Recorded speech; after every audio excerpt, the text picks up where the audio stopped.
सुरेंद्र जी, आपकी तब आवाज साफ नहीं आ रही थी, अब आप अपनी बात को रखिए और ये जरूर जानना चाहेंगे कि क्या वास्तव में बीजेपी ने एक विभाजक रेखा खींची है या सिर्फ उन्हीं कामों को आगे बढ़ाया है जिसको कभी कांग्रेस ने शुरू किया था?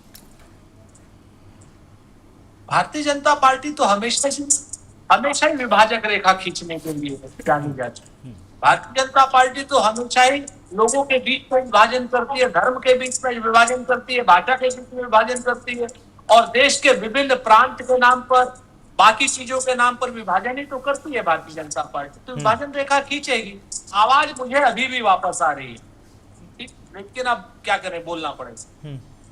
तो हम लोगों को साफ सुनाई दे रही है। आलोक भाई है, आलोक भाई ने कहा कि अरे ऐसा हो गया, इनके दिल से पूछिए क्या हाल। 2014 से लगे हुए हैं, आज तक इनको नहीं परमानेंट कर पाए भाजपा में, इनको नहीं परमानेंट प्रवक्ता बना पाए भाजपा में। बाकी सब लोग, बाकी काम तो छोड़ दीजिए, इनके दिल से पूछिए ना। वो हाल है कि आग लगी हमारी झोपड़िया में और हम गाए मल्हार, और देख बाबू कितने तमाचे की जिंदगानी हमारे। अब यहाँ पर कुछ बातें कर लेते हैं। आपने कहा कि भाई 4399 दिन के प्रधानमंत्री, भगवान करे 43,099 दिन से हो जाए प्रधानमंत्री, लेकिन उन्होंने दिया क्या? नेहरू जी से मुकाबला कहां कर रहे? अगर नेहरू जी का कहते हैं इलेक्टेड प्राइम मिनिस्टर, जैसे आरुष आपने ने कहा, तो मान लीजिए, तो अगर वो मान लेते हैं कि नेहरू जी से अगर आप मुकाबला कर रहे हैं और पहले प्रधानमंत्री नेहरू जी थे और पहले गृह मंत्री 1947 से 1950 तक अपना सरदार पटेल थे और पहले कानून मंत्री थे बाबा साहब भीमराव अम्बेडकर।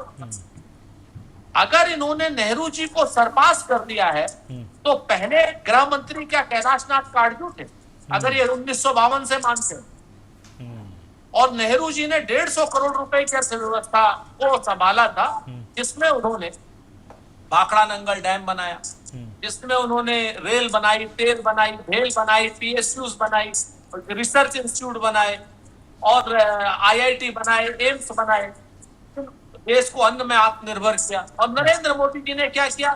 रेल बेच दी, तेल बेच दिया, भेल बेच दिया, एयरपोर्ट बेच दिए, पानी के जहाज बेच दिए और आप क्या नाम, पानी के पोर्ट बेच दिए। सारा का सारा बेचा ही बेचा।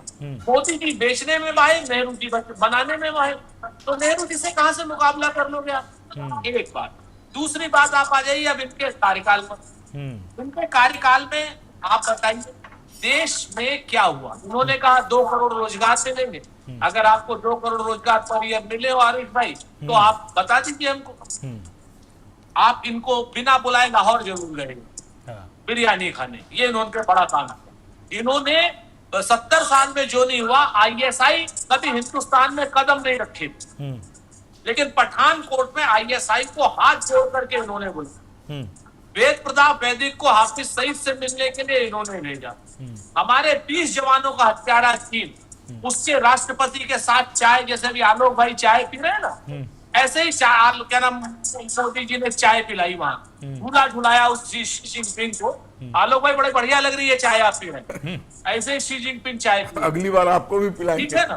तो ऐसे ही चाय पिला रहे, हमको पिलाइएगा तो हम भारतीय हैं, चाइनीज थोड़े, हम तो आपके साथ पियेंगे। आप बताइए कभी जिंदगी में ऐसा हुआ हो आरुष जी कि हम तेल किससे खरीदेंगे, ये डोनाल्ड ट्रंप तय करेगा? जो आप 370-35 से सुरेश खन्ना पढ़ाई बातें कर रहे थे, आप मुझे छोटी सी बात बता दीजिए कि आज तक ऑपरेशन सिंदूर में जब हमारी सेना पाक ऑक्युपाइड कश्मीर को लेने के लिए तैयार खड़ी थी, उस ड्यूरेशन में डोनाल्ड ट्रंप के एक ट्वीट से सीज फायर करके आप बिल्कुल अपने आप सम्मान के साथ समझौता किसने किया? नरेंद्र मोदी ने। हमारी सेना तो सूर थी, वीर थी, शौर्य में से वो क्या नाम पीओके को लेने के लिए बैठी। किसने किया ये आत्मघाती काम, आज सम्मान के साथ समझौते वाला का? यूएस ट्रेड डील किसने, जिसमें हमारे किसान को तो 18% टैरिफ थे, उनके किसान को 0% है। इतनी अपमानजनक ट्रेड डील। किसने वो 3 काले कानून लगाए थे जिससे 1000 ज्यादा किसान हमारे मर गए? आज तक एमएसपी हो पाई हो तो मुझे बता दी, नीट किसके शासनकाल में जो है लीक हुआ? 22 लाख बच्चों का भविष्य बर्बाद हो रहा है। सीबीएसई की ओएसएम मार्कशीट जो है किसने ब्लैक लिस्टेड कंपनीज को दी? ठीक है। और हम लोग तो ऐसे विश्वगुरु हो गए हैं आलोक भाई, इनका कोई चेला ही नहीं। ऑपरेशन सिंदूर में पाकिस्तान को 4-4 साथी मिल गए, चीन मिल गया और तुर्की मिल गया, हिंदुस्तान को एक साथी नहीं मिला। ऐसे विश्वगुरु जिसका कोई चेला ही नहीं।